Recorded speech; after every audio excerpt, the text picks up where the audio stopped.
Hi, this is Shawnee Maurice and welcome to Hi Who, where we look back at landmark games from the past and see how they hold up to current industry trends and standards. Today we look back at Fear, released 11 years ago in the later half of 2005. I remember playing the demo as a teen and being kind of impressed, but I never actually went out of my way to play the full game. My friends did and they spoke highly of it, but when compared to modern mechanics, level design and story, how does it hold up 11 years on? I'm a fan of the horror genre in games, and I think it's the atmosphere and the overall world that really makes a horror game successful, rather than the scripted jump scares that may be in there.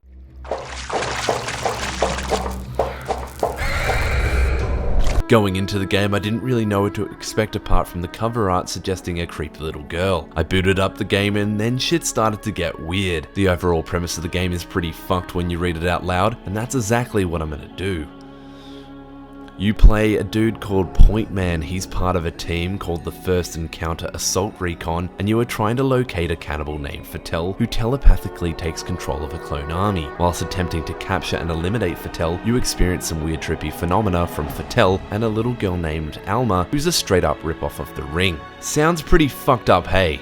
That's because it is. You see, the game was created by two directors, one wanting the game to be science fiction and the other wanting it to be horror. The game really has an identity crisis going for it. It's constantly unsure of what it wants to be or where it wants to go. I really couldn't take it seriously. Now, before I go into the game itself, I want to talk a little bit about the time that this game came out. The year this game came out has to be one of the most influential years in gaming. It changed all the mechanics and storytelling and overall gameplay, from Half-Life 2 to World of Warcraft and many other titles. But that's where I want to talk about Fear. Even from the start, from the very first cutscenes, there are little tidbits that feel like they're ripped straight out of Half-Life 2. And yes, I understand that Half-Life 2 takes tropes in both storytelling and cinematics from movies, and whilst Fear is different, it felt like they were trying to make the game special and as groundbreaking as Half-Life 2.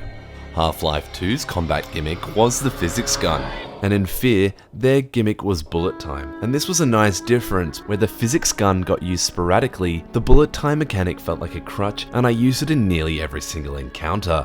It constantly felt like I was under very little threat, because just as soon as I felt like shit was going to be getting real, I'd simply slow down time and watch some smart AI turn into a fucking potato being shot up by 1,000 bullets. The game is obviously an FPS transcending between gunfights and then these kind of horror walking simulators. The horror parts had no real fail state. I really felt like in order to progress the story, I'd simply have to walk through a couple buildings, kill a few waves of dudes, and trip some fucking balls. It became very formulaic. The game even tries to add in some humor from time to time.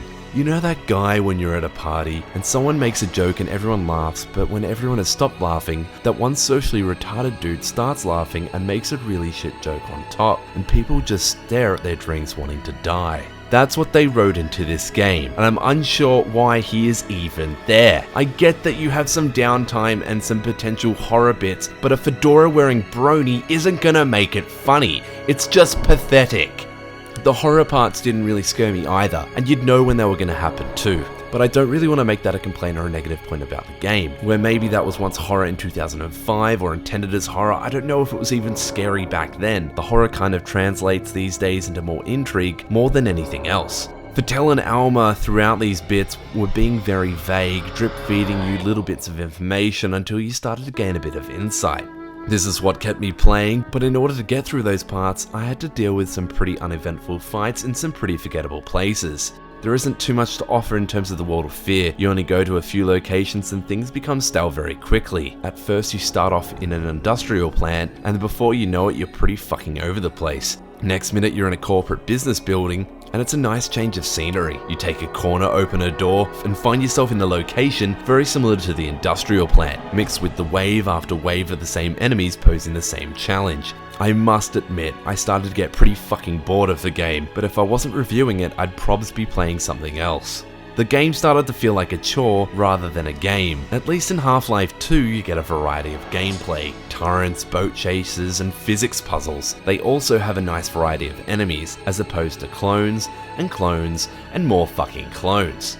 Looking at games like The Last of Us, which mix horror and action really well, you had your tense gun battles or stealth sequences, and at other times you'd have the character build and let the story progress. Half-Life 2 is another really good example of giving the player a chance to breathe and let the writers show the player why we should actually care about the characters in the story. I felt very little whilst playing Fear. It felt everything was happening all the goddamn time. I felt absolutely no connection to the protagonist, the people around me, and the events taking place. I just kept on playing to see why Fattel and Alma were being vague as fuck. But when the twist happens late game, I really felt nothing. I kind of said, and enjoyed what I actually bought the game for. Horror and action. The last chapter was genuinely scary. The atmosphere was perfect, but the enemies were pretty fucking lame. But whatever. Whenever I saw Alma, it actually freaked me out for the first time in the closing chapter. Shame I had to play it for about 8 hours of content before I actually got what I wanted, but in all of my complaints, I will give praise where it's due. That last chapter was perfect. Another perfect part of the game were the hallucination parts. They truly did make me think that the protagonist was going insane, and for that I applaud them. They were my favorite part of the game, and I wish they went down that route more before they made the twist.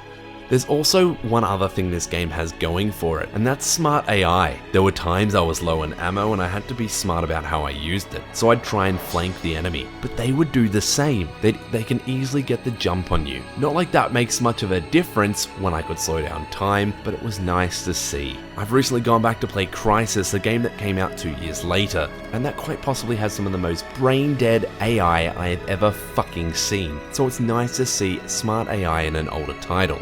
The game costs around $10 on Steam, but how does it hold up today? It's playable, don't get me wrong, and there are some enjoyable moments, but you'll get bored of it very quickly. When the game starts to become mature so you can progress the story, it instantly loses the point of being a game. If you want slow-mo shootouts, try Max Payne. If you want a horror FPS or walking simulator, try Amnesia, Among the Sleep, The Park, Soma, or maybe even Half-Life 2. This is Shawnee Maurice from Hi-Hu. Thanks for watching.